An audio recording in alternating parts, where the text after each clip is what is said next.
All right, guys, welcome back to the No Bad Dogs podcast. Today, I'm sitting down with someone who has massively shaped the way we think about canine nutrition. Dr. Ian Billinghurst is a veterinarian surgeon, researcher, and the father of the BARF diet, one of the most influential voices urging dog owners to look beyond processed food and truly understand what dogs are designed to eat. If you own a dog, this one you need to listen to or watch. We are breaking down what actually fuels a healthy dog or cat, maybe, and myths that keep dog owners confused, and how to simply change nutrition can transform your dog's life and even your training and their behavior and their overall quality of life. Dr. Ian Billinghurst, thank you for hopping on here.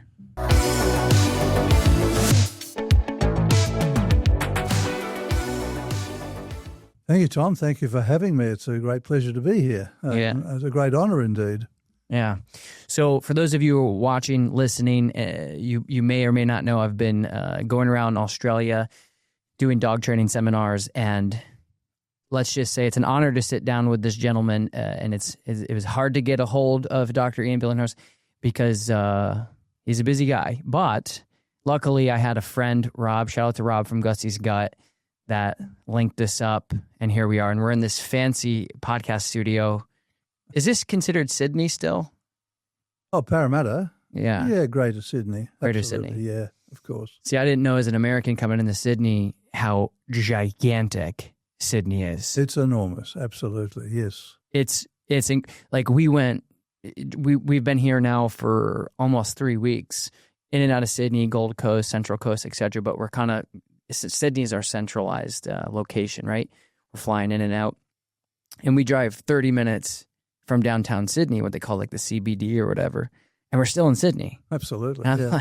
Well, of course, this is, I think Parramatta is a city itself now, but it's Greater Sydney. In fact, I always try and skirt around Sydney rather than try and drive through it. It's a nightmare to drive through. Yeah, well, like any big city. Yeah. So it's kind of like New York City would have, if you say you're in New York City, you could be in Brooklyn or Manhattan or the Bronx. There's like all these neighborhoods. Exactly right. Okay. Yes, I think that's probably correct. Okay, cool. So why don't you just, I know that I did an intro for you. Why don't you just tell my viewers and my listeners what you've been doing your whole life and what you're passionate about with dogs? Yeah, it's when I graduated as a veterinary surgeon, I'd only ever fed my dogs with actual food, real food, and never fed them with processed pet food. But we had been taught, as in our final year, ironically by an agricultural science graduate rather than a veterinary graduate, that we should feed processed pet food, and we should look on the packet. Now, back then there was no AVCO. What they told us to look for was that as long as it said it was complete and balanced, that was all we had to know, because all the work had been done for us. These foods were perfect. There was no way they could cause problems. That wasn't even mentioned, actually, but it was a kind of thing that was assumed. This is what you fed. And so when I started advising clients, I'd say, well, this is what we've been told, but it's not what I do. And I probably gave a very difficult, I guess, mixed messages to those early clients.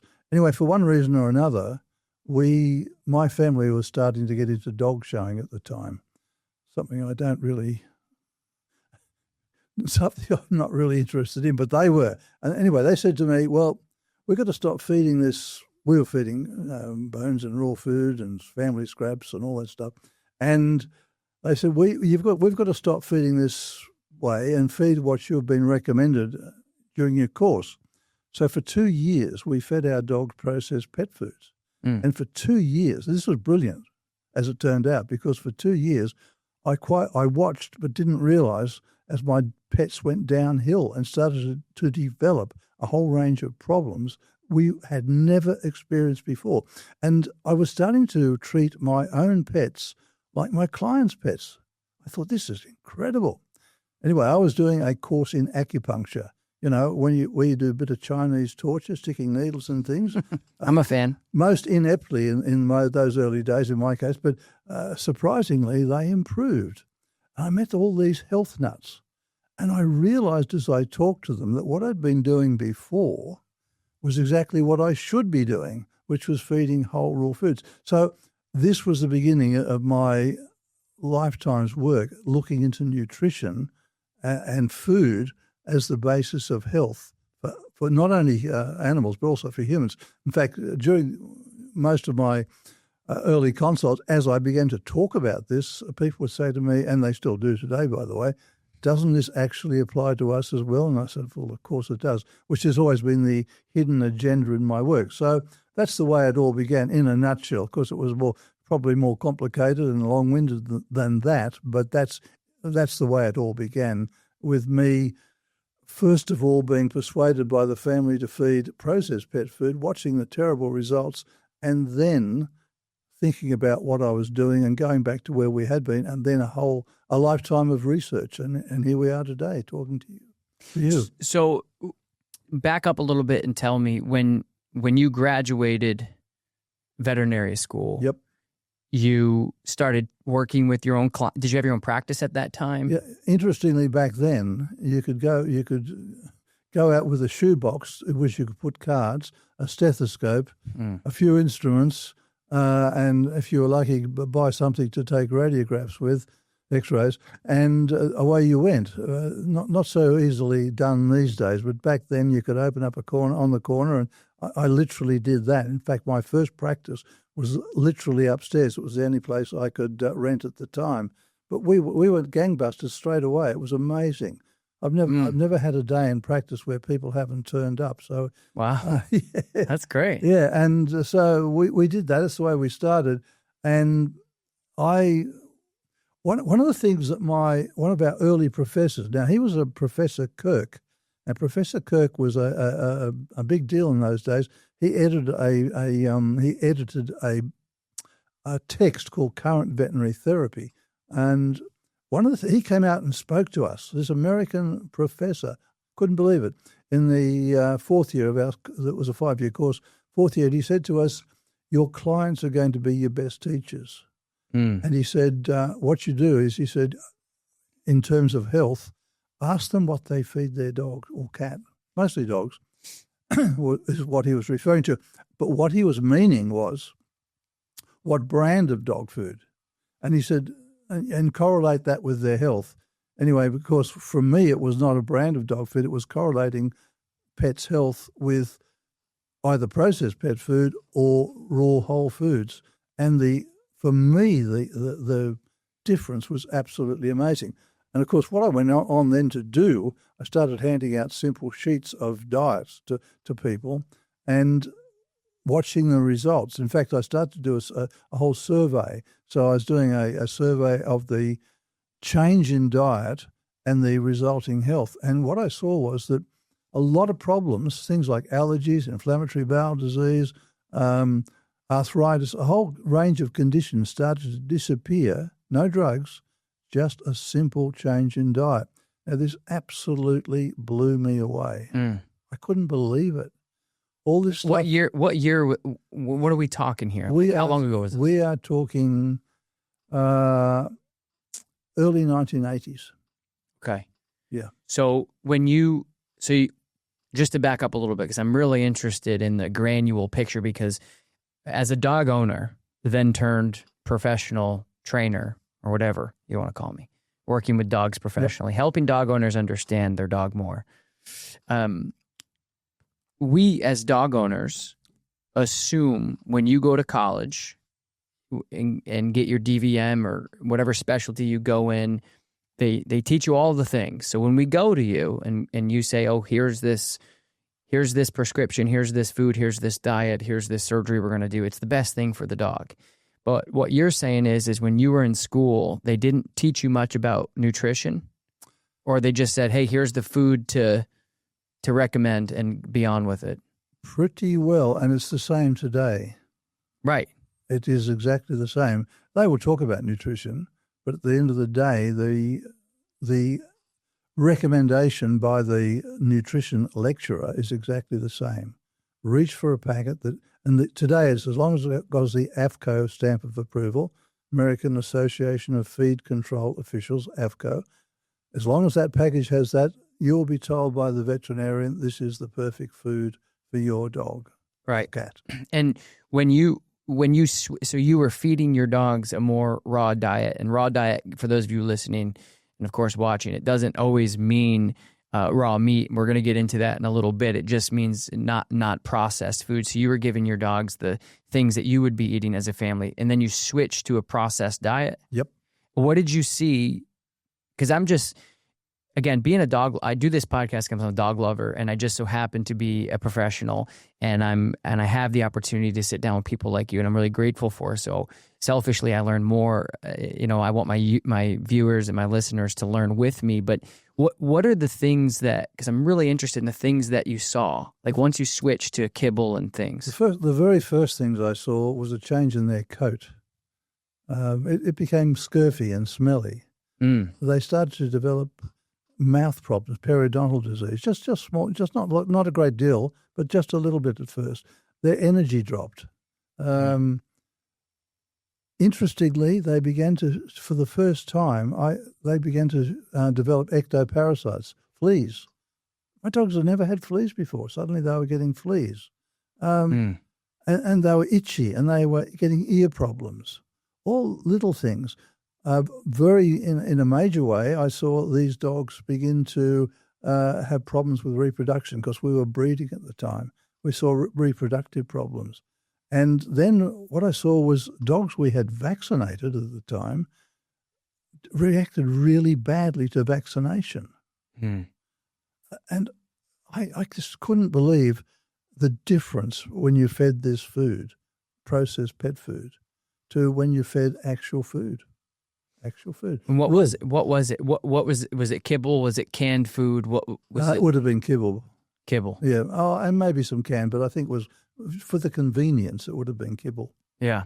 So as you got into, because that's all you need to see. You go, okay, this is a much different quality of life here. My dogs are getting fleas, getting periodontal disease, and getting ear infections. And I think one of the things that I see with dog owners get overwhelmed, frustrated with, is they go, okay, Tom, you've had on all these doctors and these experts on nutrition. And what I want to really educate people on and learn myself is raw food doesn't have to be this gigantic budget. You don't have to order the We Feed Raws and the places that make it easy to deliver to your door, because it's not as, it can be expensive to people who are on budgets and things like that. But can you just explain in your own words, like what a raw diet truly is and why you're passionate about understanding dog nutrition and the raw diet for dogs? I think what people don't do, and certainly what veterinarians or even people who feed raw, is ask the question, why do we feed raw? What is it about raw that's so special? Is there anything special? And then I like to tell them, well, think about this. If you have a car, do you follow the car manufacturer's recommendation in terms of spare parts, servicing, fuel, oil?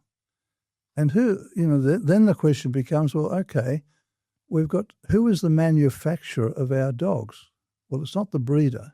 It is in the short term, but not really. I'm assuming we've got purebred or some of the new designer bred dogs, but who is the manufacturer? And the answer is evolution. Our dogs evolved over millions of years, and they evolved and they formed a partnership. It was a partnership between their body and food. And that partnership is vital, and it's vital we maintain that partnership. Put it another way, it's what their genome expects in order to function normally. This is why this is what raw is all about. It's not a fad. It's actually following the recommendation of the manufacturer, as you would with a car. We would know, that if you are a car owner and you buy a brand new car, you might spend, $70,000 or something. You don't go out and go to the local fella down the road who fixes cars. You actually go to the approved service person, and you don't allow dodgy spare parts or the wrong fuel. This is exactly what we're doing with our dogs today. Now, this is the simple understanding you need to have of why you feed raw, because it's what dogs and cats are designed by evolution to eat. And it's the gold standard. So what I discovered over time was the further you vary the diet away from what evolution designed for our dogs and cats, the greater the problems you get. And what we see today is this vast amount of degenerative disease. Now, there's a phenomenon that all things, whether it's a car, a person, a dog, a cat, an elephant, whatever, it's called aging. It's slow degeneration. And what's the quickest way to promote degeneration in an animal or a car? We'll put those wrong spare parts in. And we're doing that. And what we see as a result of degeneration are all these degenerative diseases. And I'm talking about allergies, autoimmune disease, inflammatory bowel disease, kidney failure, liver disease, cancer, cardiovascular, and frighteningly, cancer. And you mentioned cancer. We are feeding food that feeds cancer. Okay? It's unbelievable. 50 to 70 to even up to 80% of the food what's in a packet of dog food, for example, a kibble, is starch, which goes straight to sugar in the bloodstream, feeding and promoting cancer.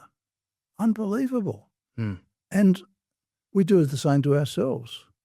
And yet the veterinary profession and the human medical profession will not recognize this as bodies. Yes, there are individuals within each profession that do recognize this, but as a body and as people, a recommendation of a body of professionals, this is not recommended. This is not understood. This is not seen. In fact, it's totally ignored, which is why today we have things like we have a cancer industry. A cancer industry that absolutely depends, and this goes for dogs, cats, and humans, on the continual production of patients with cancer and the continual maintaining of that cancer within individuals. Yes, we fight it, but usually and quite often, the cure gets rid of the cancer, but in the process takes out the patient, which is so sad.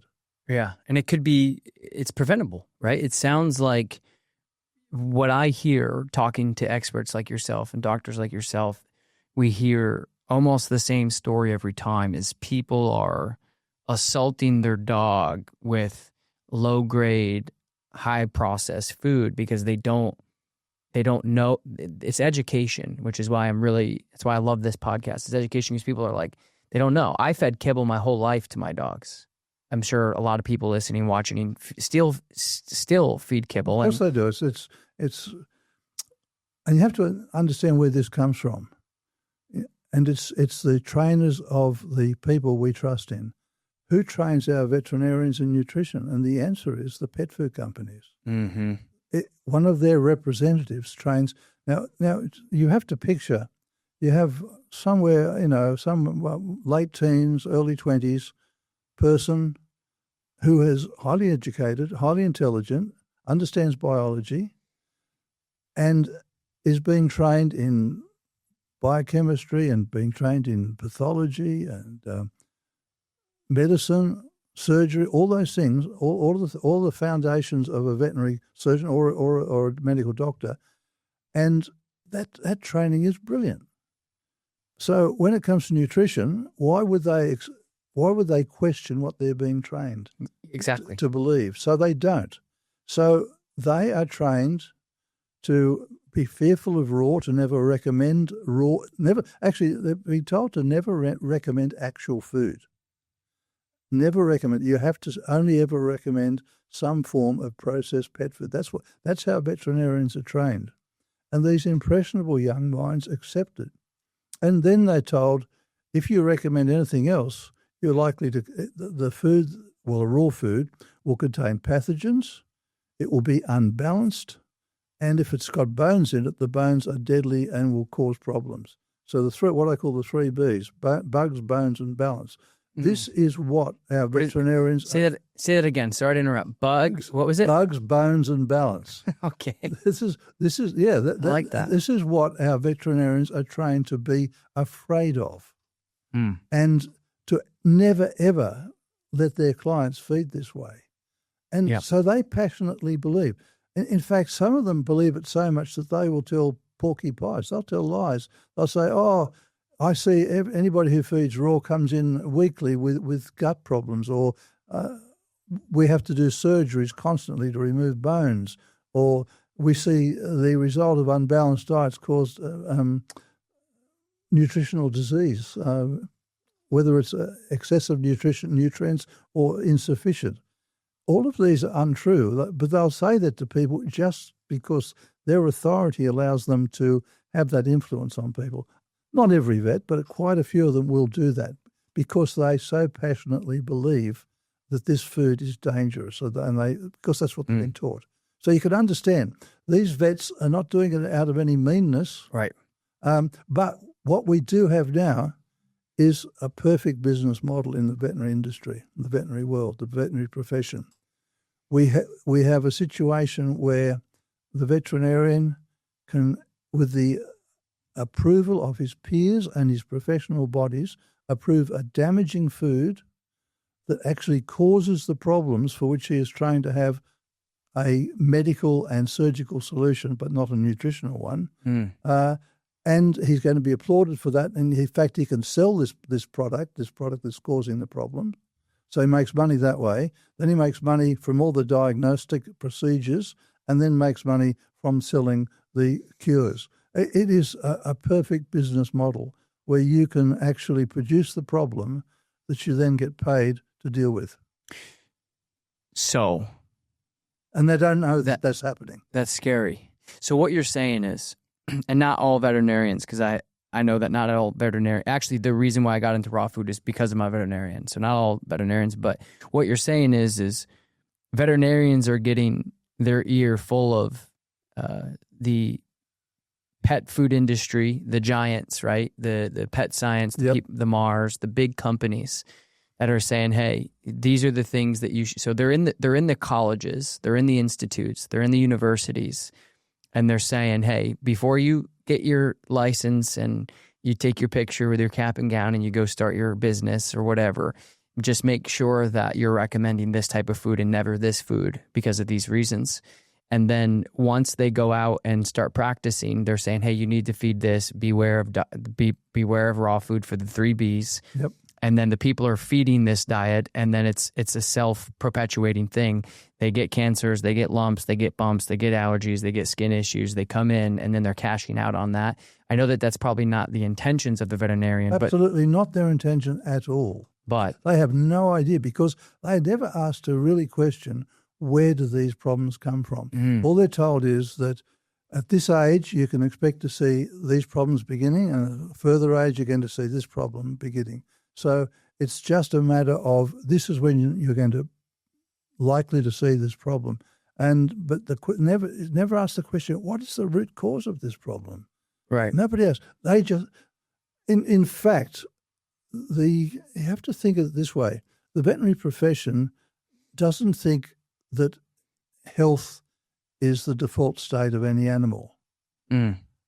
We actually think as a profession that disease is the default state and that we are here to diagnose it and treat it. I don't think it's ever taught in that way, but really that's the mindset that is produced, that disease is to be expected, not health. Ooh. And we are just here to diagnose it and then deal with it with drugs and or surgery. It's the same thing with people, though. Yes.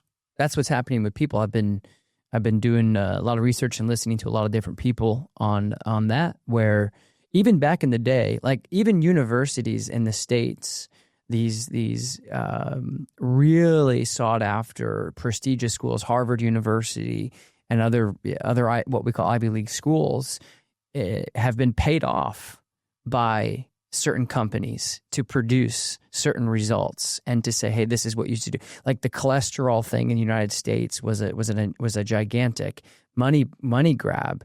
And I think the study came out that Harvard University had said these reasons why, and it was funded by like Coca-Cola or something. It was like a big company was, and so we and this was a long time ago. And so we're seeing these things happen too in the United States, where it's becoming, and we're all opening up our eyes. And people, and listen, like I said before, there's this food called, I don't know who makes it. It was like maybe Pedigree. It was called Gravy Train in the United States. And you get the kibble in the bowl, and you pour the water on, and then you kind of froth it around, and it makes this gravy, right? And I'm thinking in my head, it was like all different colors, and I even fed Beneful for a while, which was like this Play-Doh looking. I think it was to represent like carrots and broccoli, but it was like green and orange and all these. And I used to feed that. It came in a little bag. I used to feed that stuff all the time, and I'm just passionate about understanding. Like if I went to the gas station and got a pre-cooked steak in a bag and opened it, it's probably not going to be it. Where was the cow raised? What was he fed? How is he kept? Probably not great, right? It's going to be punched full of antibiotics and growth steroids, and it's probably kept in a just enough stall just to stand up. And these are the things that I see every day, where I'm really opening up my eyes and realizing like factory farming is not good, right? But if you go to a regenerative farm, like we talked about before we started recording, I'm seeing this. So if I opened up a little cellophane plastic bag and poured it in, and it looked like Play-Doh and my dog's eating it, it's probably the equivalent to going to get your steak in a bag down at the 7-Eleven. It's not even equivalent to that. It's equivalent to just pouring starch, because even that steak has got to be better than the processed pet food that we're feeding our pets. So, that's what you have to realize. This is absolutely disastrous stuff. Absolutely. Yeah. And it is the resilience built in by millions of years of evolution in our dogs that they are able to withstand this for a while. But we are seeing cancer, arthritis, diabetes in younger and younger animals as they are fed these terrible foods. It's unbelievable as I watch this. I can't believe that people are willing to, well, I suppose I do believe it, but you're willing to accept these foods. But we are seeing there's a raw feeding veterinary society now. There are more and more vets coming on board, but it's very difficult when you have a whole profession against you. Well, I think, like you said, I think the biggest thing right now is when you're kind of what's the word? When you're in vet school, you're kind of you're tainted a little bit, because they're like, hey, you're going to hear about raw food from some of your clients. Tell them no, That's right. Tell them no, it's bad for these reasons. And so let's just get down to the granule pieces here, because it's really helped me over the years. And again, guys, people who are listening and watching, I really, I've read the comments from people talking about the money and how much it costs. But listen, we're going to be talking about some ways for people to feed your dog health, even if you give your dog some greens and some vegetables and some fruit. It's going to be better on top of your kibble than nothing at all, which we'll talk about in a little bit. But so the big box companies are they kind of have the ear of the veterinarians at a base level, the universities, the colleges, the schools, the people who are saying, hey, we're going to fund your new lab and we're going to fund this new research for you. And absolutely. And because that happens exactly the same with the USDA and with the in the States, our regulation companies. There's these big companies that will fund, and it'll be like a third-party organization. It's not PepsiCo or Lay's potato chips or whatever. It's a kind of an LLC that you wouldn't recognize that actually owns these companies, right? Yep. And so it'll be like, research. We see that in the dog training space a lot. This new study comes out that shows this about dog training, and then you scroll to the bottom, sponsored or powered or presented by, etc. And then you kind of look. Don't do this type of training, but also if you want to do the right type of training, take our course and go to our school. That's right. I was like, this isn't science. This isn't real. These are it's tricking people, like pet owners who go into the veterinarians and say, hey, because I remember, I'll give you my example, because you and I just first met, so you don't really know how I got into this, but my veterinarian, Dr. Chris Dallas, who I've had on the podcast, she's the one who, my girlfriend at the time's dog had severe hot spots, licking, digging, big scabs, big wounds on the rear end. It's a big Saint Bernard. And she said, hey, you should switch your dog to a raw diet. She switched to raw diet. Everything cleared up like that. And that's all I needed to see. Done. Put a fork in it. It's all I needed to see. And then I started, obviously researching more of the why, right? And so dog owners, can you explain to me when you say starch? So somebody feeds their dog a processed diet, like, McDonald's or what you guys call Hunger Jacks here, I think, which is Burger King back at home. Mm-hmm. We got McDonald's, we got Hungry Jacks. Yeah. So explain to me when you say starch. So you give your dog a processed kibble, right? It's starch that breaks down into sugar that then fuels other things. Like, can you get granular on what that exactly means and how that process works? What, the process of starch causing problems? Just in general, like why is kibble, what is kibble made of? Yeah. When you say starch to a layman's person who when you say starch, I think of potatoes. So explain to me how the starch, like what is kibble and processed food made out of? Well, it's usually grain based of some sort, whether it's corn or wheat, sometimes soy these days. But most in the States, I think it's a lot of corn. Australia, it's a lot of wheat. But in either case, wheat is mostly starch, as like potatoes. It's the energy source for the growth of a new plant. Okay. So that's what it's there for. In fact, you have a grain of wheat, and you could sprout that, and it'll grow up. And by the way, the sprouted wheat then becomes very brilliant food. But the starch itself, when presented as food for a dog, is a source of what it's presented to in these foods is as a source of energy. Now, the problem is our dogs and cats did not evolve using starch as a principal source of energy. They use fat and protein. And when you use starch, you raise insulin levels and you raise blood sugar levels. And both of those things drive inflammation. And inflammation drives every degenerative disease. Our dogs are not designed to eat that way. And so you're putting the wrong fuel, literally absolutely the wrong fuel, almost as bad as putting diesel in a petrol engine. Got it. Not quite as dramatic in the immediate results, but the long-term results are catastrophic. And it's why we see the first one we see usually, well, the very, very first is usually some sort of bowel problem, but arthritis is an early one. Allergies is very common. And then inflammatory bowel disease, and over time you start to see obesity, and then you start to get all the metabolic diseases that we see in humans. In fact, I learned about this. I did ag science before I did vet science, and we were taught then, a couple of things I learned back then. One, that nutrition was absolutely vital to health. Farmers want healthy animals.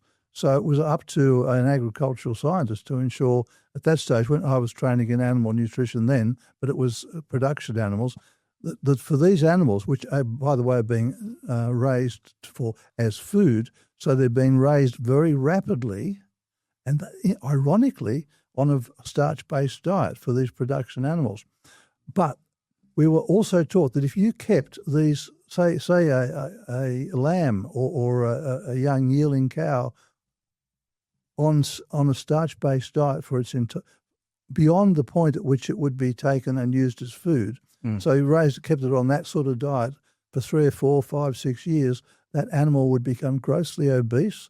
It would develop the most terrible arthritis and would end up with things like diabetes, and all the metabolic problems that we see in humans. Now, I learned that in ag science and then moved into vet science, and this is the sort of food we feed. And in fact, AFCO, American Association of Feed Control Officials, has simply taken that model, which was originally mainly for production animals, but then transferred that to dogs and cats and assumed that, and they still assume, and this is the way they're teaching, that feeding starchy foods to dogs and cats, which are evolved to eat not starch as a source of energy, which is basically sugar, but fat and protein as a source of energy, they assumed that starch would not cause a problem. Our vets assume the same thing. And yet, these people are highly trained in biochemistry, vets I'm talking about. I think the problem is a lot of the time they didn't really understand their biochemistry. In fact, when I went through, I thought because it was never taught in a way that related it to health and disease. And we now know biochemically that this is a major problem. For example, insulin itself, it drives inflammation. It actually drives inflammation. It does that through a number of enzyme systems, but I won't go into that now. But it also drives these glycated end products. The sugar drives the glycated end products. So I just can't believe that the profession doesn't understand these simple, basic facts about metabolism and how our animals are not designed to use starch, which becomes sugar in the bloodstream. Starts in sugar, in wheat or corn or whatever source of grain. They don't understand that causes the problems that they are seeing daily. But don't you think that they're? It's tough because it's hard to believe that they would also be benefiting from that because people are walking through their vet doors, right? Oh, well, yeah. And the joy for them is because they don't understand it, we forgive them, for they know not what they do. So what you're saying is AFCO had basically taken the principles and foundation for plumping up as fast as we possibly can agricultural raised animals for production, for slaughter. Yes. And copy and pasted that into our dog and cat nutrition. Yes, that's exactly what's happened. Even today? Yes, today, because they've never changed that model. Wow. The assumption is that there is no problem with carbohydrates being the principal source of energy. Right. So that's so when you, for an example, and you don't have to know this answer or not, but like let's say you get a bag of kibble and the portion size, the serving size is a cup, for an example. Yep. What would you say the percentage-wise is that starch, is that grain, is that corn? It's going to be somewhere between 40 and 70%. So because starch is just made up of glucose molecules all strung together, digest starch, it enters the bloodstream as glucose. You are essentially feeding a food that is mostly sugar. Because it turns into sugar. Yes. That's what you're feeding. That's what that bag contains. It contains a product that turns straight to sugar in the bloodstream. And so that instantly raises insulin levels. And you are now producing an animal that is hyperglycemic and hyperinsulinemic all of its life. And that's the energy that you were talking about. Like, yes. Interesting enough, this may be TMI or too much information, but my son on the way over vomited on the way over in his car seat. He's 3. And the reason why he did is because we let him have pancakes for breakfast and only pancakes for breakfast. Now, listen, we give our kids the fruits of life, right, every now and then, but we're very mindful of the sugar intake because they're little humans and it affects them crazy. Now, in Australia, what we've noticed, because again, I'm a human being, so I'm not perfect. I eat Oreos and stuff, but maybe once every 6 months, okay? Not like when I was a kid when I would eat a ream of Oreos, once a week or something, right? I'm educated. It's hard. It's amazing. Like, the sweets are good, and that's why these benefits and these foods are sweet, and they almost like that gravy. And you're talking to a human here as well, so carry on. You know the Oreos I'm talking about. But here you guys have so many more regulations in Australia than in the United States. Like, it's really interesting that I noticed is the Mountain Dew bottles here are dyed. So your actual plastic, for those of you listening not in Australia, the plastic of your Mountain Dew bottle is dyed like lime green. Well, in the States, the actual liquid is lime green. Like, so if you look at your Mountain Dew bottles, like in the grocery stores, right, in the gas station, it's a lime green bottle, right? Like super lime green, fluorescent, glowing highlighter green. Well, in the States, that's what the liquid actually is if you pour it into a glass, right? So the difference in your the things that you can do, and the red dyes and the yellows and the blues and stuff. Anyway.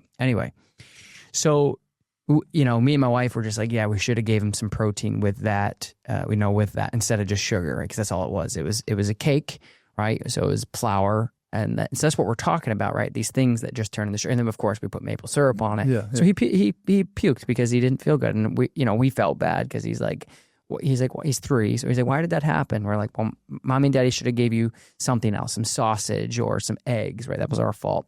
But for me as well, I've noticed over the years as I've become more of a mature adult and realized that the sweet stuff isn't fuel. I've also noticed that if I don't eat a protein, that I get really fatigued and almost like out of it, right? Yep. And so one of the things that there's this company back in New York called Organics, and they produce their own mix of raw food. And we had a client that had like a 13-year-old German Shepherd.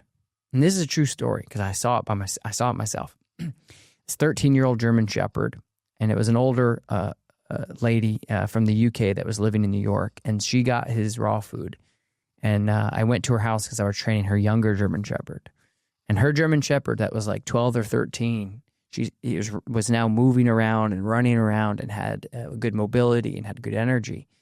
So back to the energy component of this. So let's just break this down for somebody like me who doesn't understand the biochemistry and the science of molecules. So the processed food in which we feed our dogs every day, twice a day, sometimes 3 times a day, is potentially 40 to 70% a starch, either corn or wheat and other byproducts. Mm-hmm.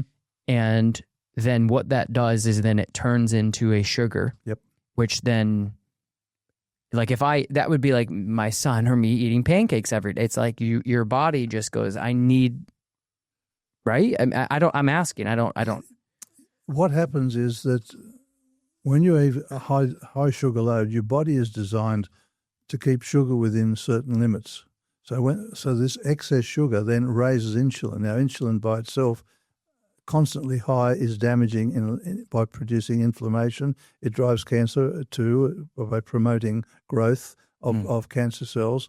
But the sugar itself, because it's high, it now produces these glycated end products. So it combines with proteins and fats and produces damaging molecules within the body. Over time, this all leads to degeneration. And also, at the same time, the sugar has to go somewhere, and that's the role of the insulin and the insulin is the hormone of storage. So insulin now takes that sugar and stores it as fat, and as fat around the body. Now the animal is becoming obese, and the animal, because the body is designed to say, oh, I'm getting fat, all the sugar's coming in, it's a bit of a worry because I'm going to get fatter and fatter, and the body knows it shouldn't get fat, so the insulin now becomes resistant. So the body now says, oh, I don't want to store all this fat, so the body starts to become resistant to insulin. Now, the idea is that over evolutionary time, if this happened, say, 2 million years ago, it would only be for a short period that this amount of sugar was coming in, so that insulin resistance would be there for a reason. But when it's there chronically, that insulin resistance now causes other problems, and we start to see obesity, and we start to see other hormonal problems develop. It's a very complex problem, but we're doing something to our bodies that they were not designed to deal with in this way. And one of those problems is insulin resistance, and so we get obesity, we get insulin resistance. In the end, the body breaks down, and we start to see, sometimes we get diabetes, sometimes we almost always get arthritis, and we get an animal too, because with this blood sugar problem, initially with the blood sugar problem being dropped, and this is what we see daily with dogs being fed this way, they're hungry all the time. They quickly become hungry because they've got a sugar load. The body drops the blood sugar thanks to the insulin. Now, as the blood sugar drops, they become hungry again, so they want more. So they go and eat more of this sugar load. Now, with real food, this doesn't happen. With real food, instead of insulin being released, there's a hormone called glucagon being released, and glucagon has the opposite effect to insulin. But basically, we are meant to be more, if I can put it this way, glucagon dominant. These are the two hormones produced by the pancreas, by the way, and they're supposed to be in balance. And they are in balance with a proper balance of food, where for a dog, that balance is mostly protein and fat, very little carbohydrate. And when that happens, the glucagon is predominant, the insulin isn't, and there's no insulin to drive cancer or to drive obesity and insulin resistance. All of those things start to go away when you're feeding real food that doesn't have carbohydrates as the energy source, because that's the way these animals are designed to live. That's what their bodies are designed to use. So we have this terrible situation today where, because of this AVCO idea that will transfer the way we feed production animals for slaughter onto animals that are supposed to live their entire life,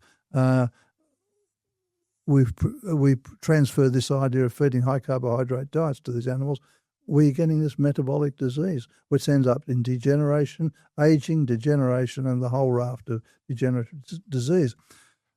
That's why animals, when you switch them to what they're designed to eat, start to improve. It looks like magic, but it's just physiology, just basic, normal. It's what evolution has designed them to use. There's this, as I mentioned earlier, there's this partnership between the body and the food. 100%. And it's called, scientific name for it, there's a homeostatic mechanism where, and in fact, this is one of the things too, the body will take from real food the nutrients it requires, moment by moment. And there's no such thing, and this is important, as a complete and balanced diet. What there is evolutionary food balance. So as long as the food you're feeding over time is roughly in the balance as provided by evolution, then this animal will remain healthy. It will balance out its own nutritional, because it can store nutrients. It can get rid of nutrients it doesn't want. It's the way the body works with real food, but it only works this way with real food. It doesn't work this way with processed pet food. And I would just say, too, that it's so interesting that dog owners, when they go to the store, like I can go to a grocery store anywhere in the world and pick out food, for me and my family, right? I can pick out the food. But when you go to actually it's getting better in the States, I don't know about here, but when you go to a grocery store, you only have one type of food, right? You just have the middle aisle, right, in the grocery stores, which is the chips and the flours and the pastries and all that stuff that's in the middle, right? All the packaged stuff. All the packaged stuff. That's why everyone always says, well, not everyone, but what I've started to learn is like when you go to a grocery, and I never realized this until this year, always try to do most of your shopping on the outside. That's right. Where all the shop around the edges. That's right. I didn't realize that until this year. That's where the real food is. Isn't that crazy? Like I'm 36 years old, and I just now, when somebody said stay away from the middle of the grocery store, I'm like, why? And I'm like, oh my gosh, because all your fruits and vegetables and all your meats, your cheeses, your fish, your poultry, your meat, everything is on the outside. All the real food's on the outside, the unprocessed stuff. It just clicked. I'm like, oh my gosh.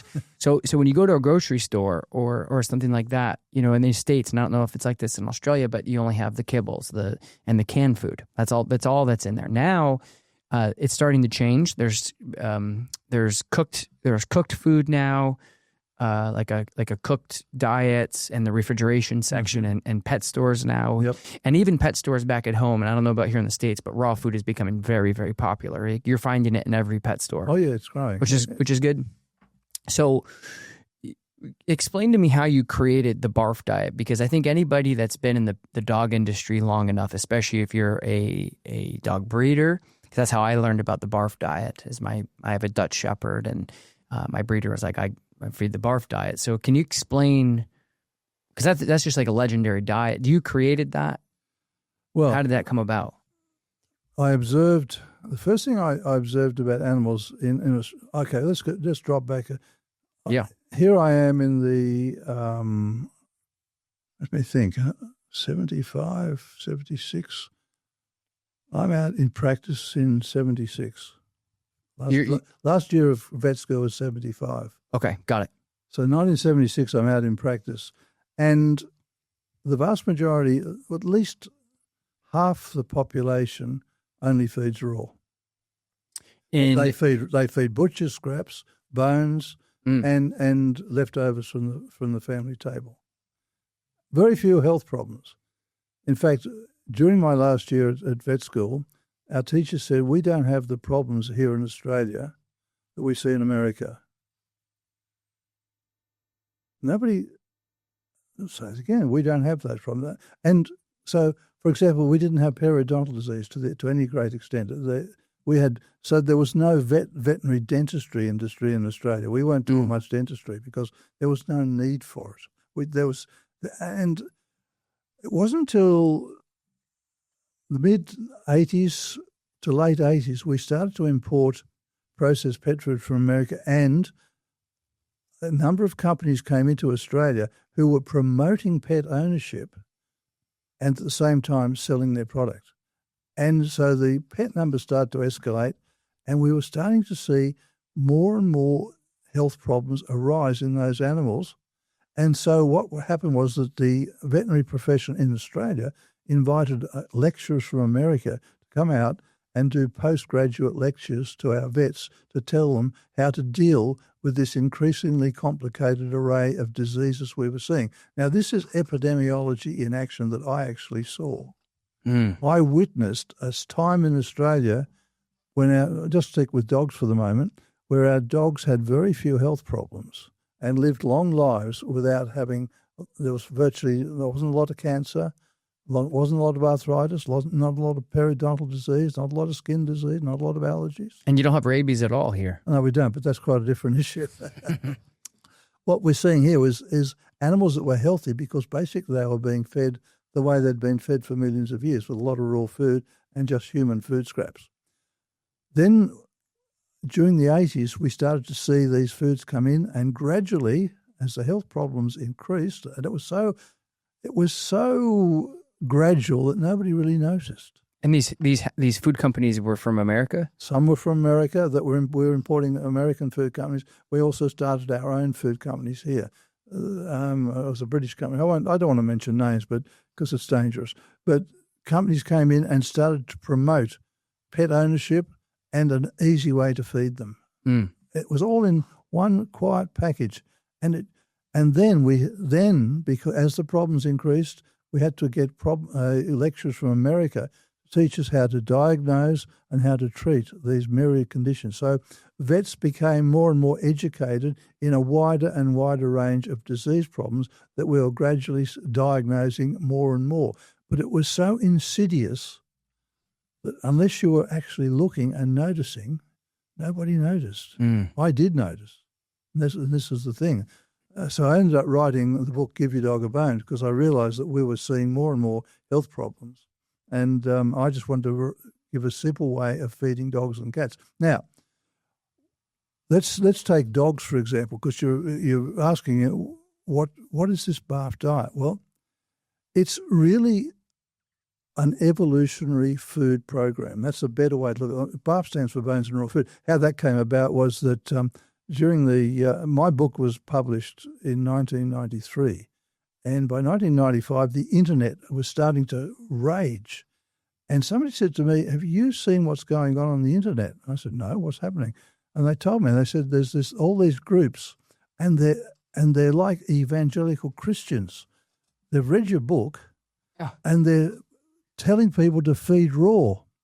And there was a lady, and I've mentioned her name before, so I mentioned her name was Debbie Tripp. She was a Canadian, and she saw all these people going crazy about raw food, solving problems, and she called them born-again raw feeders, BARF. Okay. And so that's where the word BARF came from. They were these born-again raw feeders. And so she then tried it, and she was amazed because she had problems with her German Shepherds, and all those problems began to clear up. So she was converted.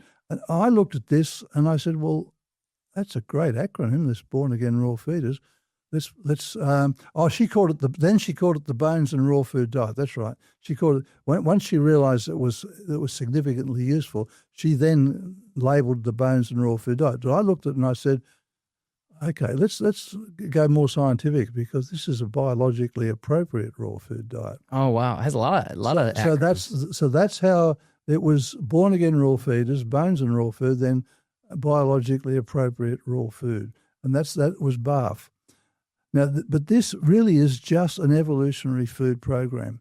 Now, with dogs are scavengers by nature, so they'll eat food that's very high in bacteria, but they also eat a lot of bones. And I realised very early on, as I questioned people about what they fed and correlated that with their health, that the dogs that were healthy always had a bone-based diet. And we know this instinctively. And my book, Give Your Dog a Bone, is actually, I didn't realise at the time, I pinched or stole that name from the nursery rhyme, Knick-Knack Paddywhack, Give Your Dog a Bone. Mm-hmm. And, everybody knows that dogs love bones. They'll fight over them. Why? Because they are designed to eat bones. And why are bones so important? Well, first of all, for their structure.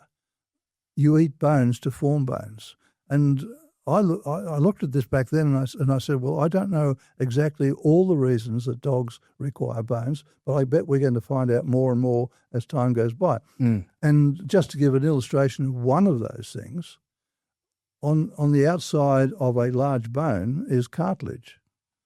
What does cartilage do? If you look at cartilage, it's got no blood vessels.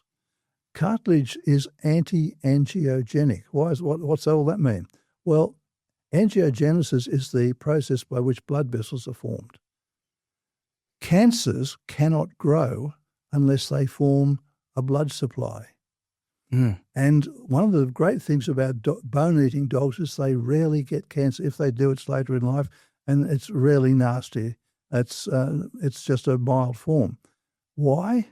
Because they eat lots of cartilage, and the cartilage in the food that they eat actually has this anti-angiogenic effect on cancer. It won't allow the cancer to form a blood supply and to grow.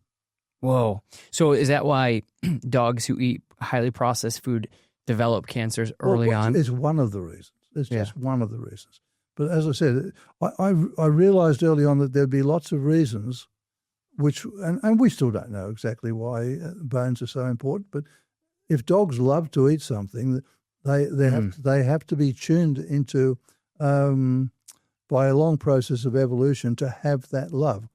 Some people call it instinct, and it's actually written into their genome. So it's genome based. That becomes the most word that people love to use. It's based on their genome. It becomes one of those omic things everybody likes to talk about. But hey, it's been there all the time.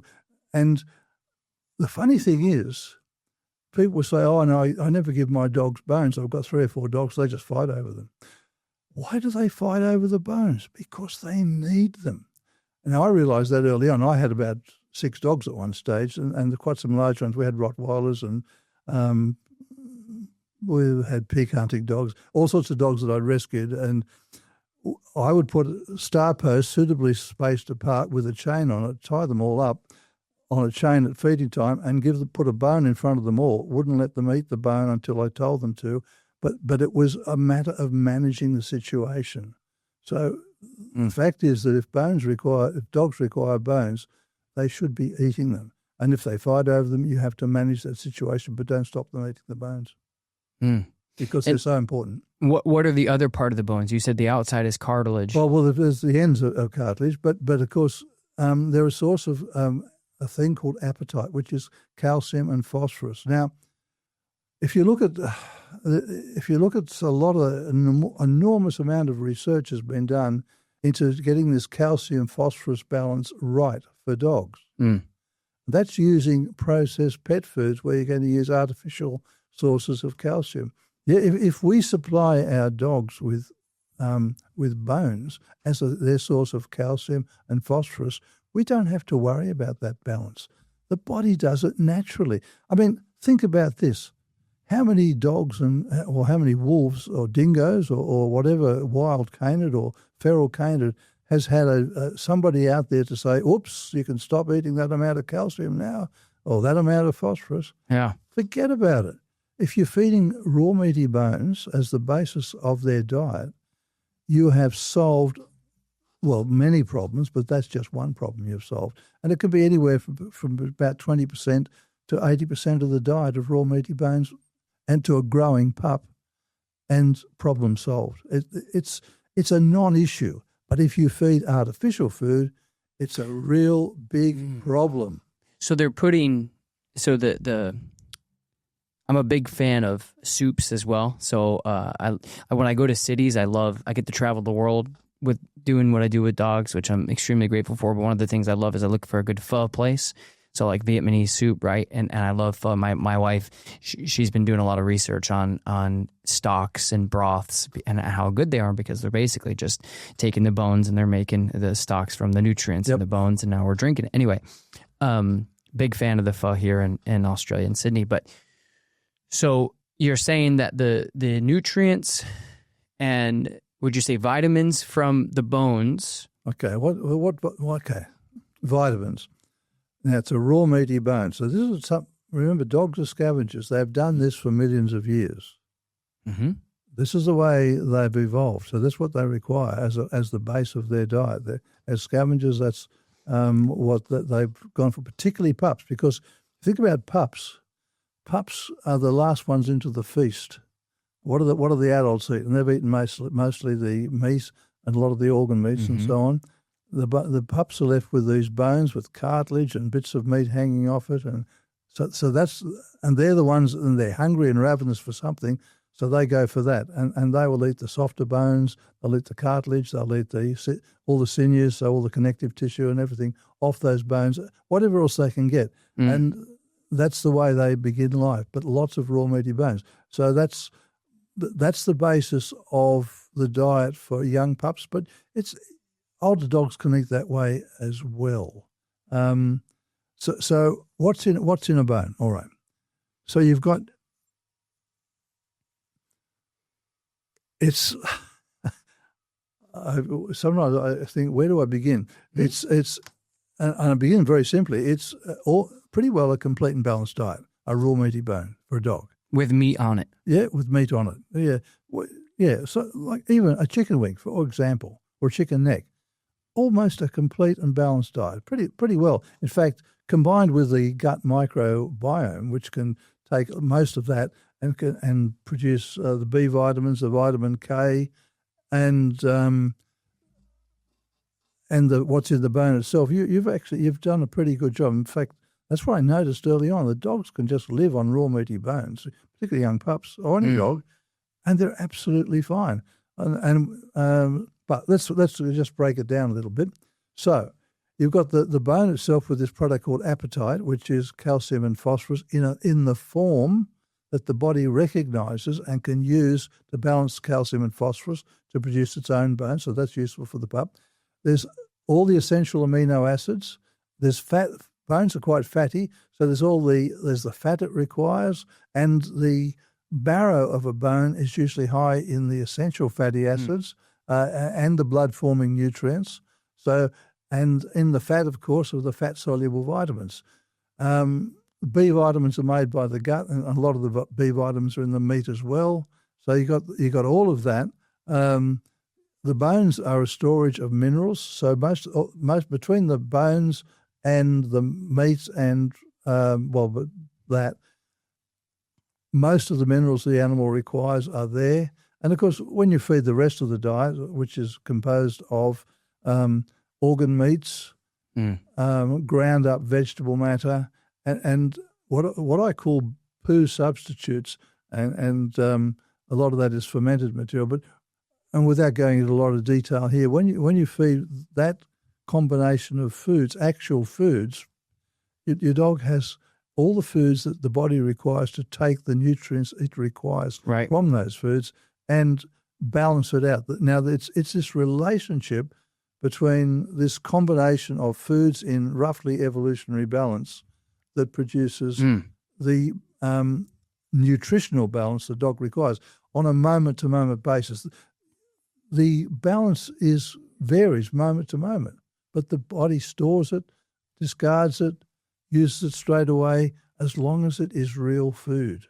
And what I discovered over time was around about for growing dogs, mature dogs, reproducing dogs, around about 60% raw meaty bones, such as chicken wings and necks. Around about 15% raw crushed, low glycemic index vegetables, 15% organ meat. What would the vegetables be? Low glycemic index. What's that mean to me? Oh, okay. Green leafies and not starchy vegetables. Okay. Rather like, again, mimicking the gut contents of an animal they might bring down. I gotcha. Okay, that makes sense. Or eat in their entirety, like a small mouse or a bird, which they just munch down in one complete go. Yep. Seen it. So organ meat, vegetables, around about 15% for each of those, and then that rest of the 10%. Now, poo. Let's just think about poo for a second. Dogs are what we call coprophagic. What does that mean? It means that they eat poo. It's normal for dogs to eat poo. So what's in poo? Well, poo is a living food. Now, a lot of people, early on, clients would come to me and say, look, my dog would prefer to eat its own poo rather than what I feed it. And I'd point out that what they feed it, which was often a terrible dry dog food, it's very poor quality, has now been processed by the gut microbes into real living food. So now it's high in essential fatty acids, it's high in first quality protein, it's got the B vitamins, and if they had any vegetable material, it's also got fiber in it. So it's actually poo now becomes almost a complete and balanced food. So in poo substitutes, I said, okay, let's look at this. We can throw in maybe some high quality, some good quality eggs. We throw in some kelp for minerals, or alfalfa. We call it lucerne, powdered up alfalfa or lucerne. What's good about that? It's a plant that sends its roots down around about 40 feet, if it can, into the deep subsoil that's never been eroded before. It's full of minerals, and kelp's the same because it's got all the minerals that have been washed into the sea.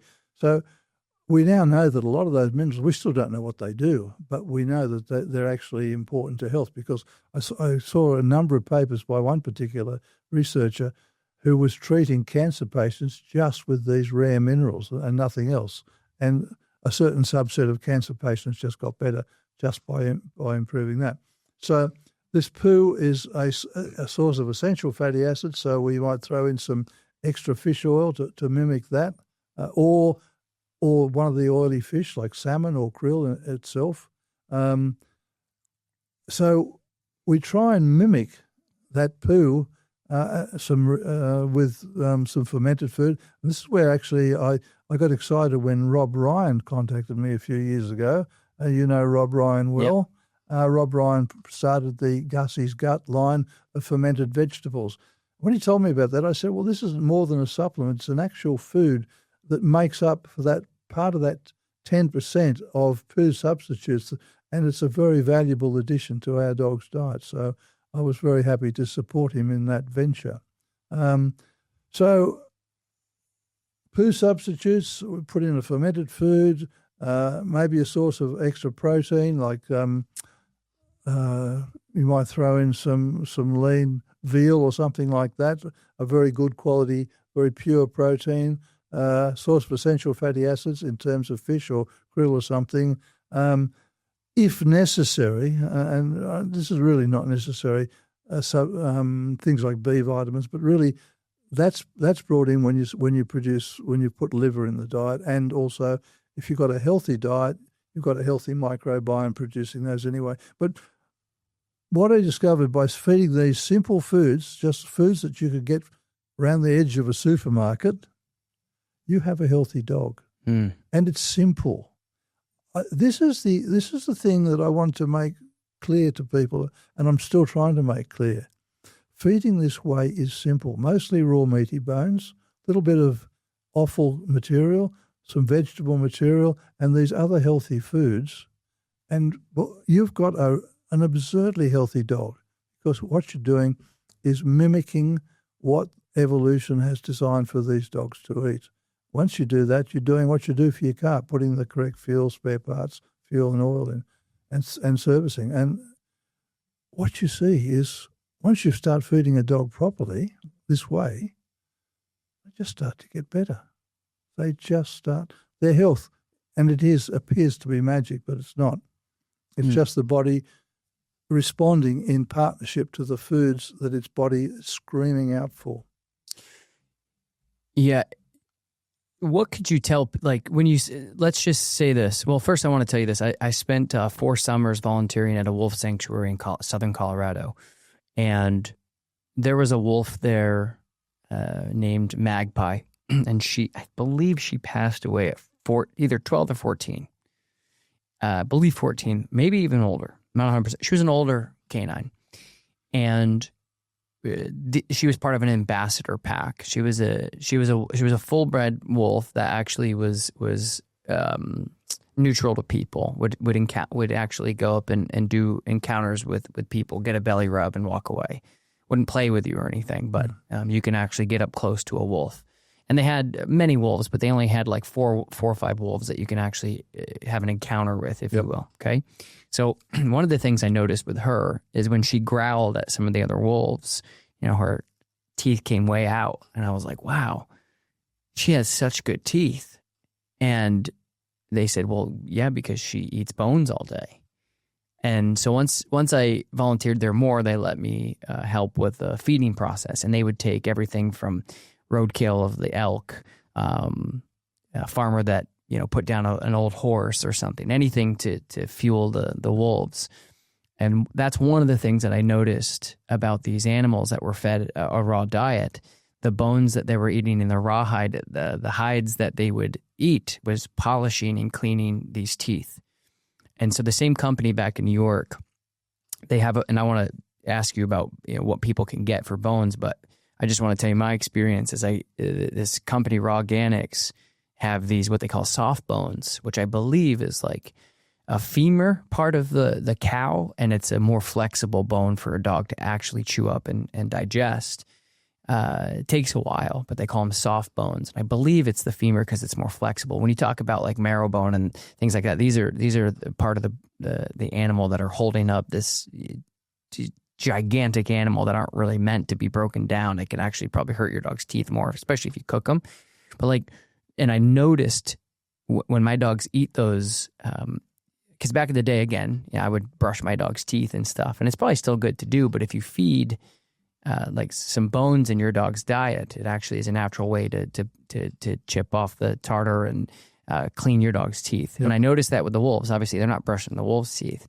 And these teeth were pearly white at 12, 14 years old just by eating bones and raw and hide, right? Like the hide of the animal. Yep. They would give them the full thing. Yep. And they would feast and famine. So they would eat a lot of meat, once a week or whatever it was. And so people at home that are listening to this, I think a lot of people can be like, okay, this makes sense, right? And that's why I'm super happy and grateful to have you on. But how can they, because one thing I struggle with when I'm listening to podcasts from people that I not only trust but believe in, because what you're saying is science. It makes a lot of sense. The evolution and the part of animals in which are their biome, their gut biome, and their genome, they're breaking these things down, and what they're ancestrally supposed to be eating. How can they do this? Like when you say bones, because bones sound great. Like when you just told me that, I'm like, okay, bones are great. How can people go out and get a bone or bones for their dogs right now? Like, what do you suggest people do to go to the market or the butcher and get? Well, I don't think the soft bones are the femurs, because they're actually holding up a lot of weight. I don't know what they are. Yeah. But there is soft bones. They may be rib bones. I don't know. No, I don't know either. I'm not sure I haven't actually heard that expression being used. Soft bones, yeah, as they call them. But if they just want their dogs, okay, I think we can look at the bones as in two categories. One category where they actually eat the bone for the benefits of that. And really, you really don't have to go far beyond chicken necks and wings, so as long as it's from a good source. And in Australia, most of the sources are good. I think in America, less so. You've got to go organic. I'm not sure. But preferably if you can, but not necessarily. But just putting the question of assuming the origin is reasonable, then they're the bones that eat. They're going to provide marrow. They're going to provide the appetite that I spoke of, the cartilage and all those things. So that's fine. Then there's what might be called exercise or recreational bones, and bones that would sort of just supply cartilage. So there they are, the big long bones, the femurs and tibias and so on from cattle. Here they support them. Let them chew the cartilage off those, and and if you look at a dog eating a bone, they're going to put their feet on it, and this is particularly so for young puppies. They're going to get a lot of isometric exercise just by planting their feet on their bone and ripping and tearing. And if in a situation of a group of pups still on their mum, fighting and tearing and wrestling with each other to get the bone off the others. All of that, and I wrote about that in my book, Grow Your Pups with Bones. So that's all in that book. But and this is stuff I observed early on because I started to take notice of dogs' behaviour, particularly with food and their growing. And I thought, wow, this is just, when you start to look at how dogs have evolved and what evolution has designed for them as to how they should live, that's what we should be doing, but in a safe way. Right. And safety is so important. So although dogs are designed to eat food that's rich in bacteria, I'm not saying that we should go out and find food that's absolutely rotten and so on. We've got to find food that is of human standard, but if it's been looked after and hasn't been allowed to out in the sun and sort of been contaminated heavily with feces or whatever, so it's actually been produced as if it was being produced for a human, then that's the food we feed them. And the organisms in that are usually very beneficial to the animal eating it. The bacteria? The bacteria. Now, let me say this too. I'm wandering down a rabbit hole here because... Please do. Yes. Bacteria, the immune system. This is a very important. Everybody thinks of, well, not everybody. It is a widely held opinion that the immune system exists to fight pathogens. Mm-hmm. Mm-hmm. No, it doesn't exist to do that at all. It is there to enable us to live in harmony with the microbes that we share the world with. Mm-hmm. Because we've been sharing the world with microbes since we began, because we are from microbes. Sorry, I'm bashing the microphone here. We are derived from microbes. We are derived from an archaea and a parasite, and the parasite became the mitochondria, and the mitochondria then allowed multicellular animals, and so it went from there.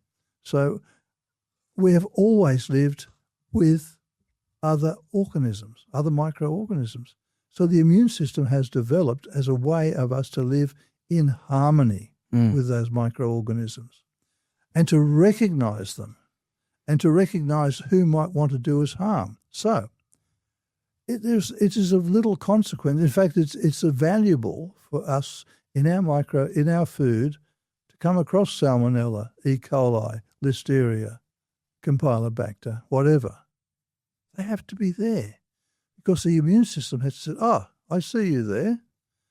I'm going to make sure that this other group of organisms is there to keep you under control. And as long as I know you're there, I've got the potential to deal with you if you should become naughty.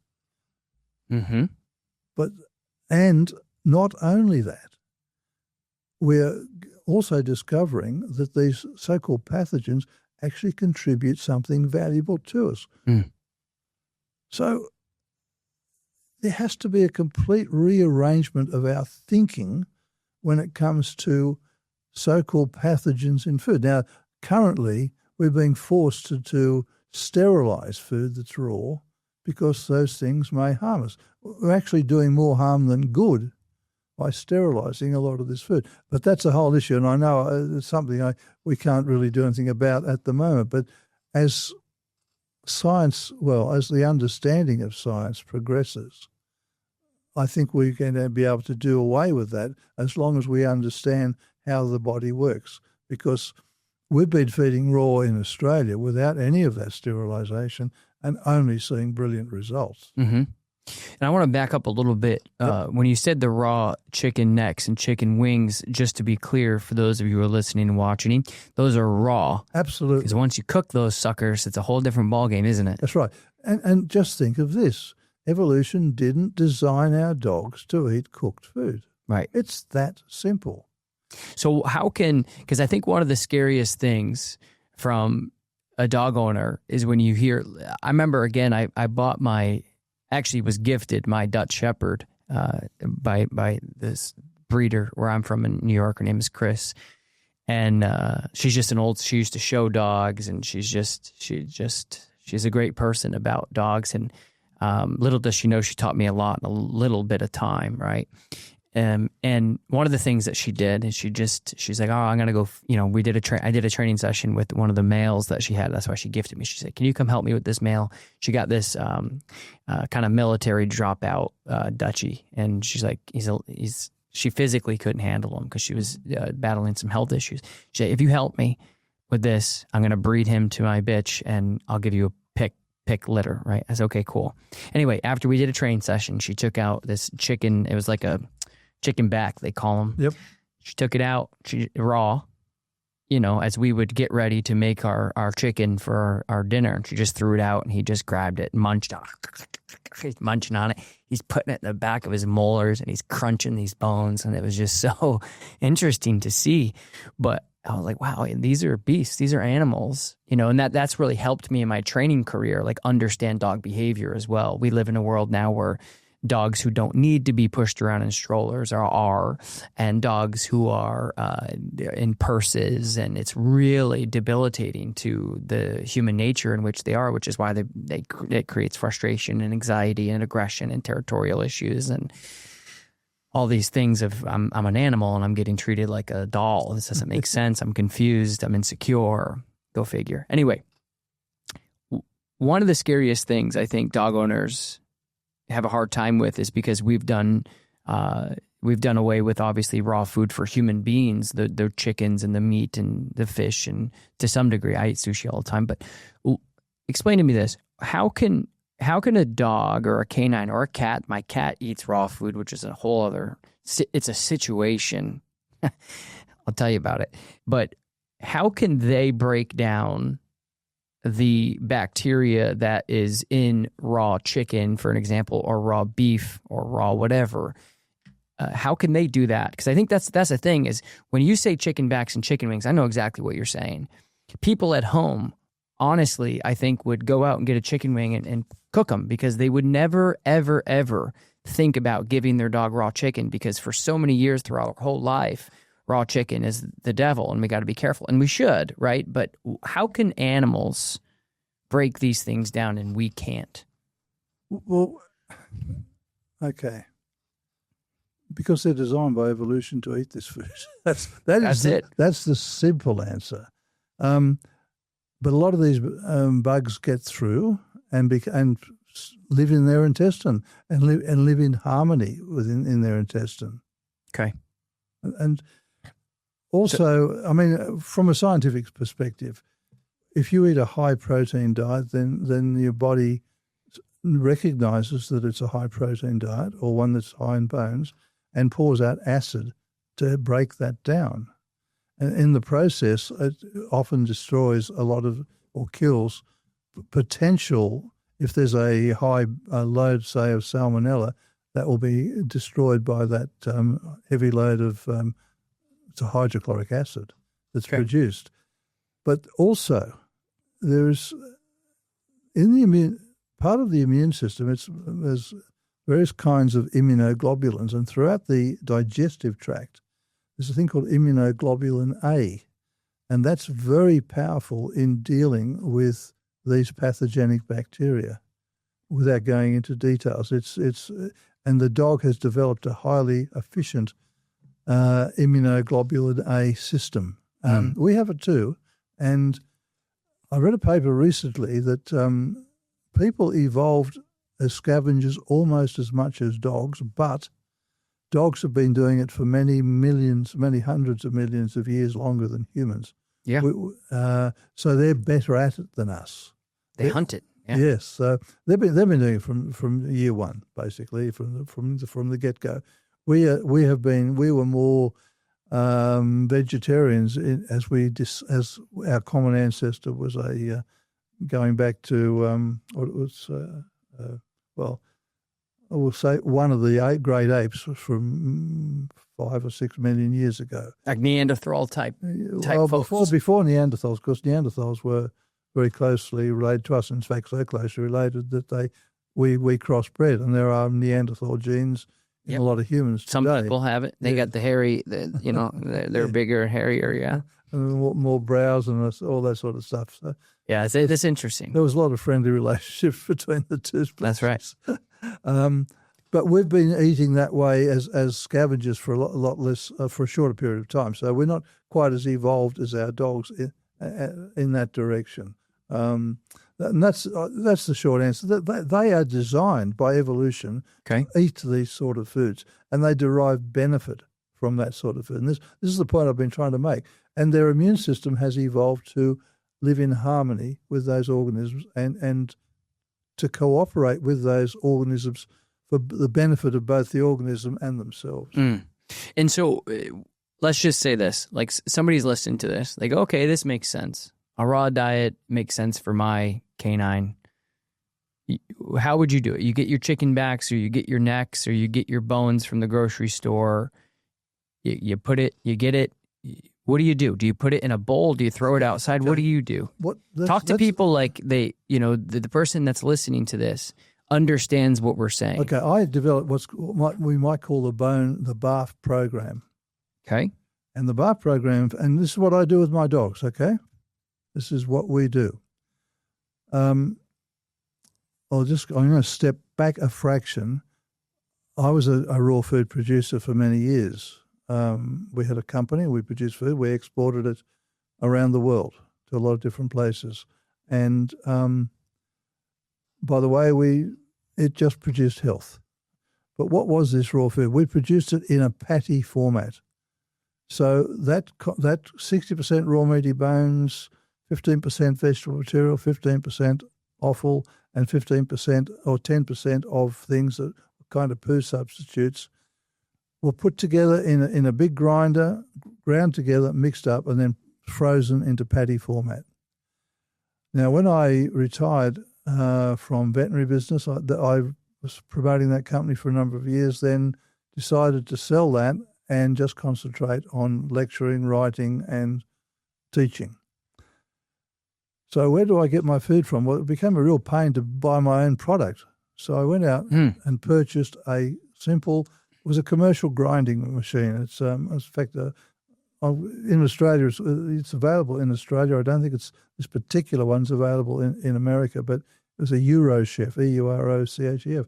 And it's about yay big, it's quite heavy, and it will do 250 kilograms of meat and bones an hour. You and your kilograms.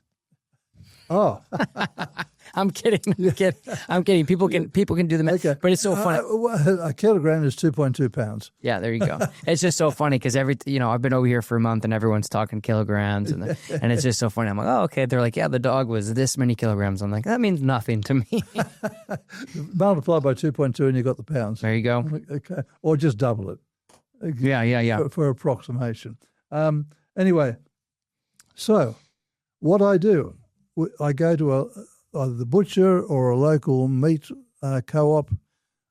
I buy chicken wings and necks, I might buy some pork strips.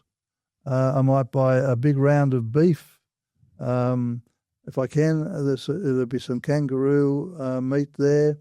I'll get kidney, I'll get liver, I'll get heart. So those are the organs. You get the regular meat, and then you get the organs. That's right, and the raw meaty bones in the form of chicken wings and necks. So buy them all. So I come home, and I have a source of kelp, because that's a great source of all those micro minerals. I have eggs. You're not cooking the eggs? No. Okay, just making sure. Nothing's cooked. This is raw. Ground up, put through a juicer, vegetable material, low glycemic index, so no starchy stuff, just above ground. So ground alfalfa or spinach, kale, kale, all that sort of stuff, and maybe a bit of fruit. Leafy and green. Yeah, okay. Leafy and green. And you can buy that ground up already? Is that something? No, I put it through a juicer. Okay, so you're juicing this. And then recombining the juice and the pulp. Oh, got it. Okay. What do you drink the juice yourself, or do you? No, you can drink put that in. Or put that in. Okay, I got it. See, dogs can't digest vegetable material. Right. That's why when they eat carrots, they poop carrots out. That's right. Exactly right. But if you put it through a juicer, now you have all that fiber plus the contents. Now the contents are now released and become brilliant food in and of themselves. And you can feed that to a dog. In fact, during the war, something similar was kept dogs alive. The gut contents from abattoirs were fed to dogs. So the ruminal contents, basically tripe contents, and they kept dogs. I've spoken to people from that era who kept their dogs on that. In fact, they were Germans incarcerated in England who had Rottweilers, and they bred them just feeding them that alone. So the juice is brilliant food, and the fiber cell wall that has been released by the juicing process and now is in the pulp, that becomes a prebiotic. And that's what Gussie's gut is that we were talking about. That's basically a superfood that has all of that. All of that, that's right. Yeah, exactly right. You just add that in. And we just add that in. In our case, it's not fermented. We'll throw in a bit of kefir and or yogurt to get a bit of that fermented idea. And by the way, people think dairy is not suitable for dogs. Well, that we can't tell that to a wolf, because for millions of years, a wolf one of the principal sources of food would be a young calf or a young deer who suckled on mum recently with gut contents of milk, curdled milk in the tummy. Mm-hmm. So, yeah. And so all of this goes into the patty. So it's all ground up, mixed in the patty. And for our dogs... Get closer to the mic. I can't. Oh, sorry. You're okay. I just don't want to miss anything. No. I tend to get a bit excited and all over the place. I'm excited that you're excited. I just want to be able to hear you. Yeah. So we put all that, grind up, mix and form patties in roughly those proportions, and it varies from week to week depending on what we find at the local market. By the way, my dogs are never sick, thank goodness, and they're very resistant to worms and ticks and heartworms and so on.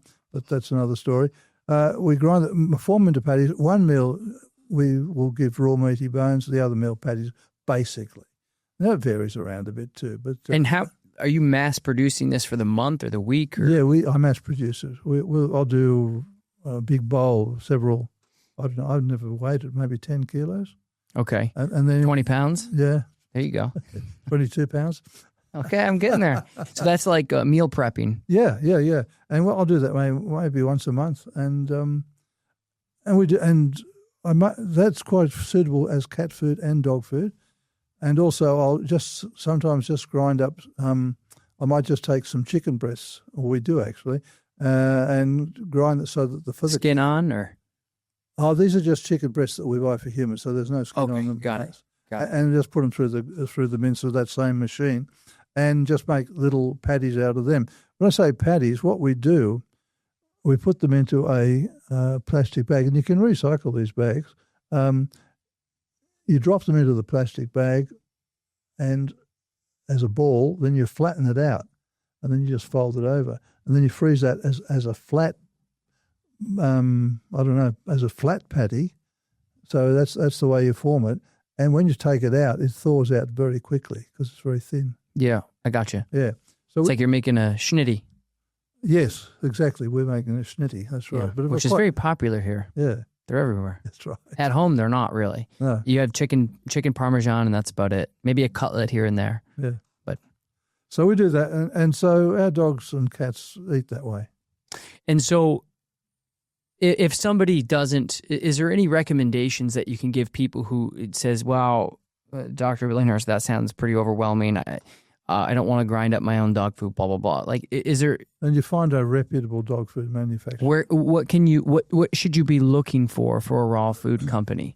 Because there's companies who cook it, right? And they say, hey, this is better for you than kibble, which is probably right. So there's companies like that, and there's companies like We Feed Raw that deliver it right to your door, and you could maybe go to your local pet shop, and they may have stuff. Is there anything that you should be looking for, red flags, or do you just say raw food is better than... Well, as long as they're using actual bone and not putting in some calcium thing. Got it. So when you're looking on the package, what should you be looking for? They've actually got ground up bone in it. Actual real whole raw bone ground up. That's probably the most.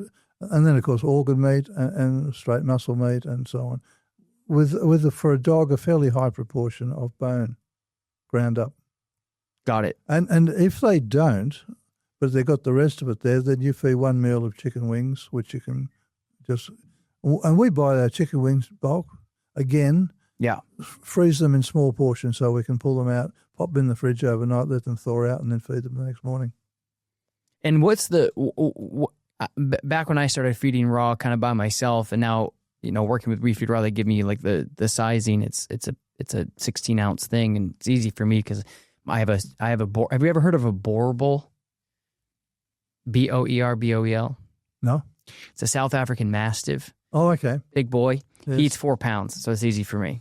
Anyway, what's the recommendation? Do you have a recommendation? I know it varies from athletic dog to couch potato to senior dog, but is there a website or anywhere that people can go to say, how much should I be feeding raw? How much you feed enough food to maintain the weight and body condition that you want. Okay, so you're kind of looking at the dog. You wing it. Okay, and that's safe. That's how else? Anything else is ridiculous. One thing I noticed about raw food with my dogs is kind of all over the place, but was the hydration. So once I started feeding, I had a Saint Bernard at the time when I started feeding raw food, like really getting into it. And he used to drink a lot. Like they're known for just being big slobbery, drooler, jowly dogs. Yep. He started eating raw food, and he maybe went to the watering hole at my house maybe once or twice a day versus all the time. So why does a raw diet hydrate dogs more? Because that's what dogs are not designed to eat this terrible dry dog food. They're designed to eat food with water in it and electrolytes, because food has got that right balance of electrolytes. It's kind of like, duh. Yeah. It's simple. And this is what I try to tell people. It is so simple. It's not hard. In fact, there are people out there who are flogging or flogging themselves as what I call raw gurus, but they want to say that it's difficult because they want to follow AVCO and every meal has to be complete and balanced and all that rubbish. And it's a myth. It's not true. If the food is in evolutionary balance over time, then the body does the rest. No, that makes sense. And what would you say to somebody who goes to the veterinarian and the vet says your dog shouldn't be on raw food because it's bad, other than ignore them? Like, is there anything that you can help veterinarians? Like, if a client has a good relationship with their vet, they say, hey, actually, besides this podcast, hey, actually, you should look into this, like resources or any like one-liners you can give people, because that's a big thing. Because like we talked about earlier, if the veterinarians are not educated and in fact actually being whispered by the people who are funding some of the things that their schools, then they're being told it's actually bad. Do you have any advice for dog owners, like what they can say? I think it was 1998. we spent 3 months lecturing across America. And what I emphasized to people was that you're going to have to educate your vets. You're going to have to talk to them nicely and sensibly. And I think you have to say, look, I've actually looked into this. And I've been feeding this way for a while now, and I've seen these improvements in my dog. What I'd like you to do is to help me monitor what's going on with my dog. Let's do some bloods. Let's take some groundwork bloods. Let's follow it. And also warn your vet at this point that things like BUN and creatinine, there are certain things that will be different, raised in fact, in a dog being fed raw. But this is something that we all need to learn more about, including our vets. So it's going to be a matter of actually talking to your vet as an educated, sensible person, and you as that, and the vet as that, and saying, can you please help me because I want to do this? Can we just do it and we can learn together? I think it has to be in a matter of kindness, of sincerity. Yeah. Nothing warlike about it. It's a matter of cooperation and talking sensibly. And that's the only way, because we're all human beings and we all need to learn. And I think if we approach our vets properly, with an attitude of cooperation and a spirit of teamwork, and can we learn about this together, because I believe it has some merit in it for a lot of reasons without going into it in any detail. I think that's the spirit we need to take to our vets. Mm-hmm. I agree. It's the same thing with training too. I found a lot of veterinarians will recommend certain training protocols, but I have to remind dog owners, probably like your stance on nutrition for veterinarians, being a veterinarian yourself, is that veterinarians, especially in the States, I always ask the veterinarians who are on my show, I say, how much education did you get on behavior? And it's little to none. And when I mean none, I think the most education they've had on behavior, I believe it was Michigan State or Michigan University, and it was a 7-day program on behavior, and that was it out of the many, many, many years, as you know, of vet school. And so that's the same principle. I said you got to take that with a grain of salt, because these people who are there to help you save your dog's life or fix your dog's torn ligament or whatever don't have the same education. So it is a hard thing for vets, because we try, just like our doctors, they say, hey, eat more of this, less of this, take this, blah, blah, blah. And it's like, okay. But when we go to them for open heart surgery for our dog, we've put our full trust in them. Yep. Because that's your job, right? You did surgery, or when you were practicing, you did surgery? Absolutely. Okay. So every day, we'd probably do 5 or 6 neuters every day. Really? Yes. Wow. So you probably didn't have time to do anything else then. Oh, we did all sorts. We removed tumours, we fixed broken bones, cleaned out ears, did dentistry. The whole works. Well, I think when I bring my dog to you and you say, hey, your dog has a tumor, it needs to be removed, I would be like, thank God for that. Thank you so much.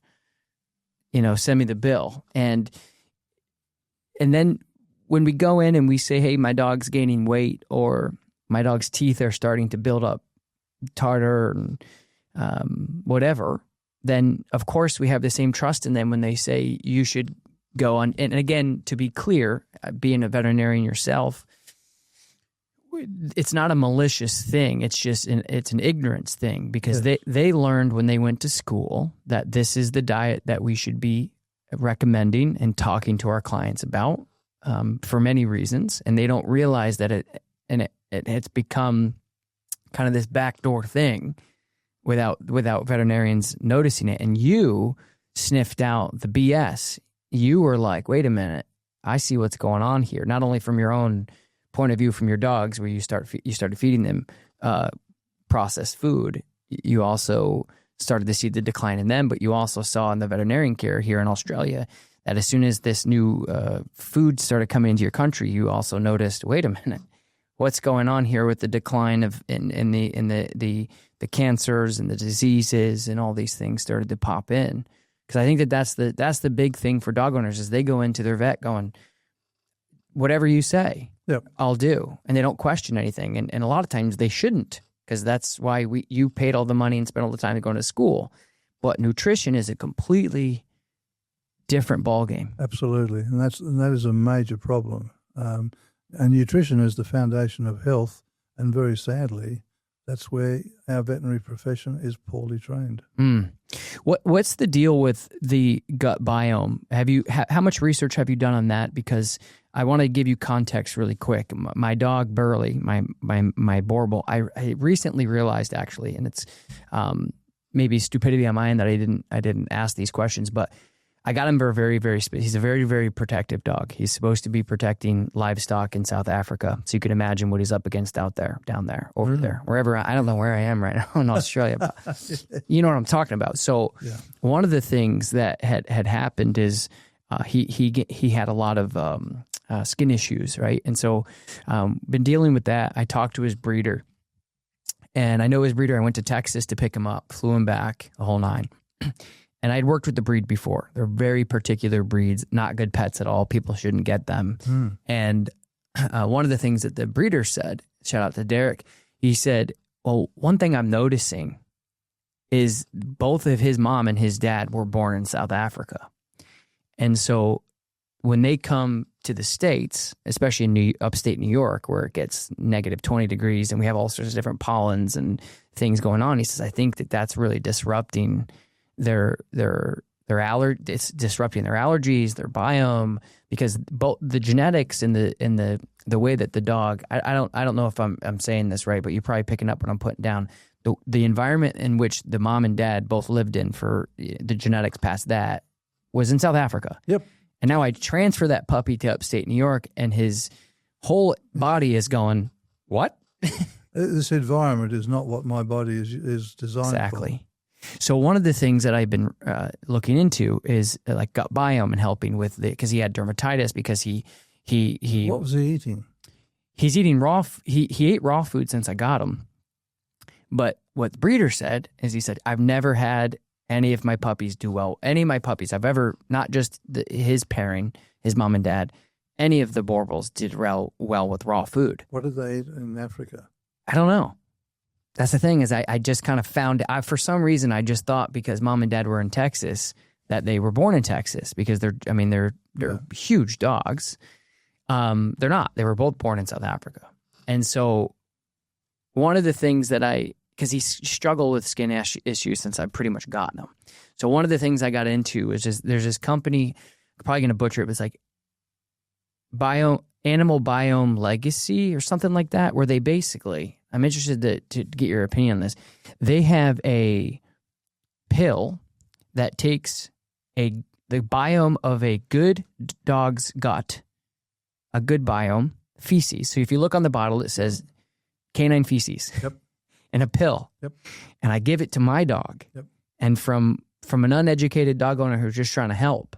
And these people are great. Shout out to them. I'll put the link in the description because they sent me this. But and I did a podcast with Rodney Habib and we talked about this. But one of the things that they were talking about was if you take the good gut biome of a good dog and then kind of put it, because sometimes they do it rectally too. Just put it right up the dog's butt, I guess. But this is a pill. It's called a fecal transplant. Yes.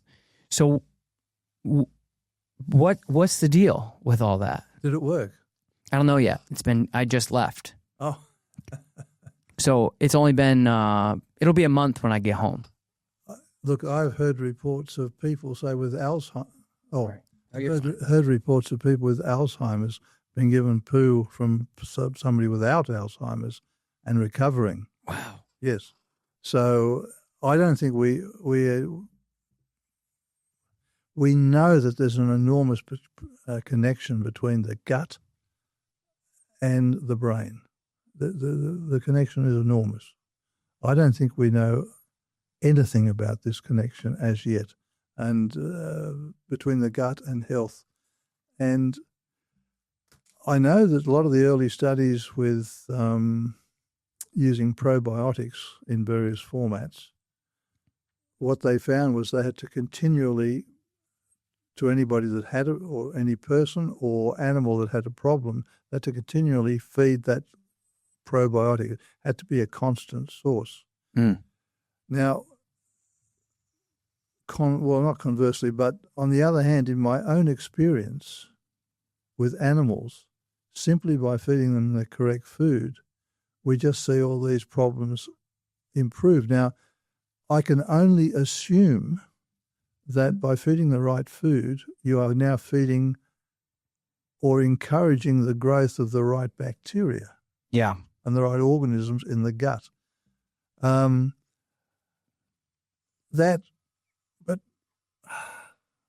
beyond that, I don't know.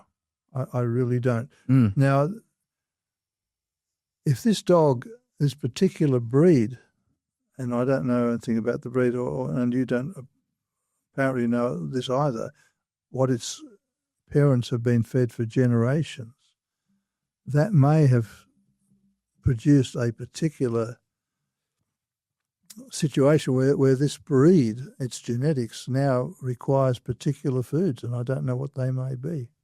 Yeah, and that was it too. I should have asked. Yeah, that's a good point. I am going to ask now, like what they ate. Yeah, because and the environment in terms of the fauna and flora it lived with, and the soil. I mean, yeah, it may be a very specific breed problem you have here. Yeah, and I think it is because he said that his puppies have never done good with raw, but he's good now.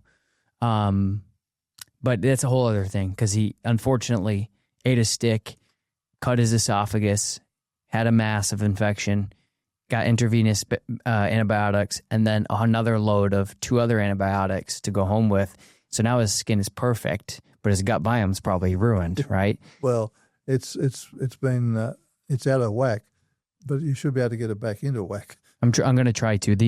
I just looked it up. The animal biome is the company that we're talking about, and it's called a FMT. And so it's a fecal transplant. But ideally, you would think that for this dog, you need to go back to Africa, find similar animals healthy in that breed. Oh, that would be a good YouTube video. And go and grab the poo from them. Oh, that would be interesting. That's what you need to do. And then have a bit of a constant source of it and see if that makes a difference. And then stop it. Wow. That would be interesting. There you go. Okay, let me ask you this. I want to tell you this story. My cat, he's about 14, almost 15. And I just got him. I was dog sitting at the time, and the dad killed everything except him. Anyway, yeah. So brought him home. He thinks he's a dog. So seeing the effects of raw food for my dogs, the same company that I was using back in the day, Organics, made a cat food. Yep. And so they're little nuggets, chicken, and all the things. And so when I first started feeding him, he refused for about 3 or 4 days. He's a cat. Yeah. Very defiant, stubborn. No. He wants his Friskies, right? And the Friskies was dyed corn. It was almost all corn. Look at the back of the bag. Flavored beautifully. Yes. Yeah. And when you look at the bag, it has salmon and chicken, and the cat's loving it. Right? Anyway, so so he refused. And then one day he ate it. And I'm not kidding you, and I've told this story before, but he is a savage. So he went from eating his Friskies, just a little scoop every morning, every night. Eats with the dogs. Once he ate raw food, I'm not exaggerating, I have to put everything away in the counters. He will, if I go having young kids, one of them has to go potty or, whatever. If we leave dinner out at all, like even the pans that we cooked with, and walk away, he's up on there eating it. He will take, if he doesn't know you, he will jump up and take the sandwich off. He will, I have my own treats. They're called nubs. And, when we bring him home for photos or if I'm training the dogs, at night, he'll break the bag open and eat what's inside. So for whatever reason, and this is not even a question, I just wanted to let you know, maybe if you have input on this, for whatever reason, when we switched him to a raw diet, he turned into a monster. Like he will eat everything. So I don't know if it was, why haven't you showed me real food my whole life? Now I'm going to eat everything, or what? Yes, that's the only explanation I can give. It's insane. Like my wife, who's out here now watching and listening probably, she can't stand it because she'll go away to, go in the other room to grab her phone, and he'll be up there. He'll take her whole meal right off, and he'll run away with it, right? The dogs are chasing him, and I'm chasing him, and he'll just scarf it right down.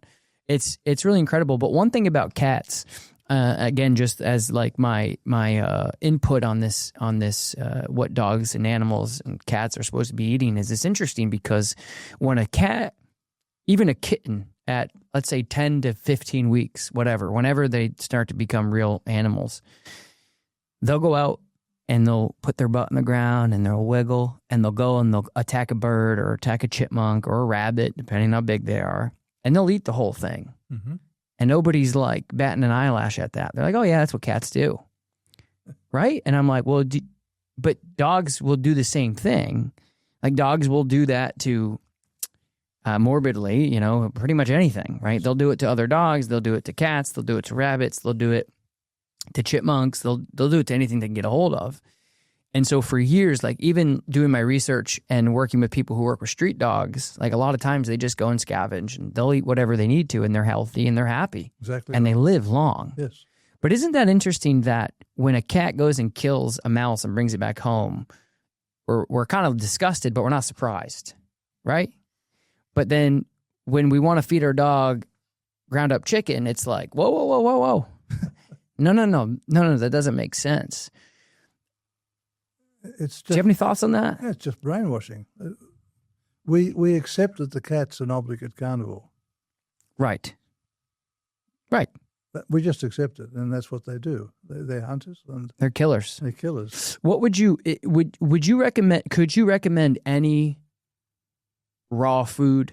Like, I'm sorry, any kibble? Like, is there any process? No. That's it. That's all I need to hear. Could you recommend any type of, like, because in Australia, could you, I guess what I'm trying to end here with is, do you have any companies, like in the States, obviously I'm affiliated, We Feed Raw, I talk about them all the time, but is there any companies that here in Australia or in the UK or in America, is there any places that you recommend that people can go, or do you just kind of say, hey, just do your own research, but as long as it's balanced type thing? Or? Yes, that's what I say. Okay. And talk to me about the Billinghurst institution, because I saw on your Instagram that tell me about that. I'll let you do it. Okay.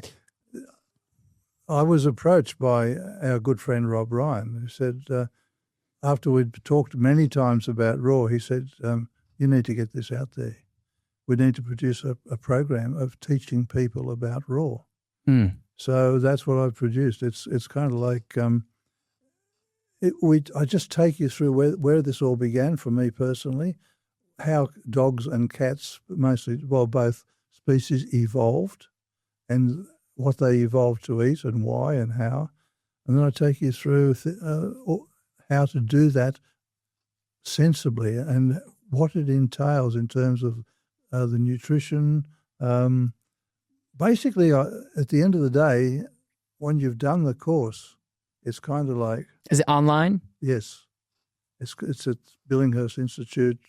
Oh, no, it's billinghurst.institute, www.billinghurst.institute. I'll put it in the show notes if people are interested. I never look at it. But having produced it, there's 40, 50 hours of just straight lectures.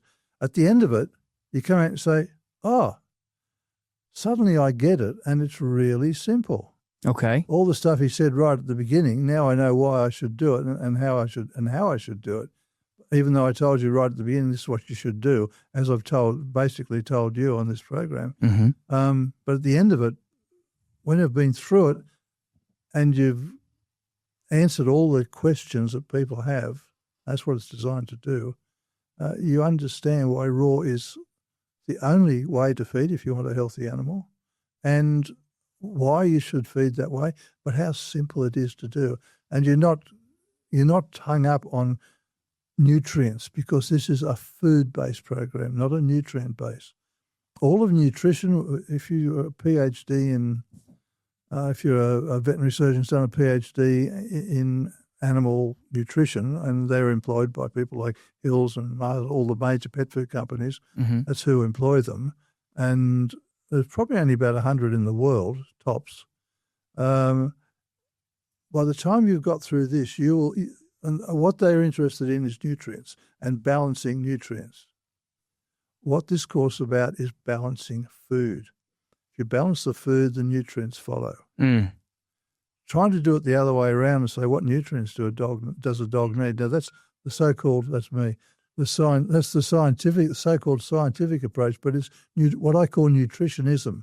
You don't need nutritionism. You need evolutionary food balance. Once you have evolutionary food balance, all the nutrients, the body works as a partner with the food to balance out the nutritional requirements. It is that simple. And that's a course online? It's a course online. They can do. Anybody can do it. And you get a certificate after? You get a certificate afterwards, yes. That's amazing. All right. Well, I think that's our cue, because it's probably your wife telling you, hey. Where the heck are you? Where the heck are you?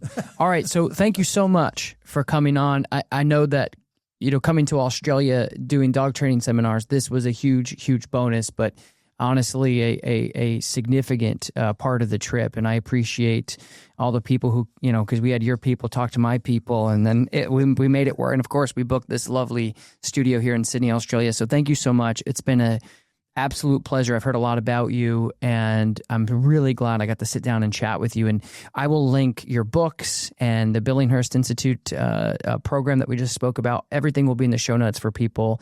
So thank you so much for hanging out with us, and I'll link your website and your social media and all that stuff. Well, thank you, Tom, for having me on. It's been a great pleasure and really interesting to talk to you. Yeah, thank you. All right, guys, thank you so much for listening, watching. We'll talk to you next time. Bye-bye.